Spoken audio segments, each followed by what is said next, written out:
Mr. Speaker, I rise today still in shock and saddened at the political assassination of Charlie Kirk. There's no place for political violence in our country, and it is antithetical to who we are as Americans. The beauty of our nation and the First Amendment is that anyone from anywhere has a right to express their beliefs, engage in dialogue, and disagree peacefully. That is the heart of our democracy, and we need to get back to embracing that dialogue.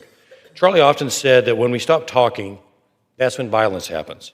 I don't want to live in a society where we don't talk to people we disagree with and resort to violence. Leadership is never easy, but it falls on us to lead the way by carrying on the mission that Charlie lived for of open debate in a free society in the greatest nation that the world has ever known. When al-Qaeda terrorists attacked our nation 24 years ago, they had one goal: to destroy America. They didn't see us as Democrats or Republicans, red states or blue states. They just saw Americans, one nation under God, and their goal was to destroy us. When we lose sight of seeing the humanity in our fellow Americans who think differently than us and convince ourselves they are the enemy instead of our neighbor, we are feeding into the very thing our adversaries want and destroy our great country from within. We are better than this. America is the greatest country in the world. All 340 million of us have different perspectives, values, and beliefs. I can't count how many issues I disagree with my colleagues across the aisle, yet we know we can disagree without turning to violence.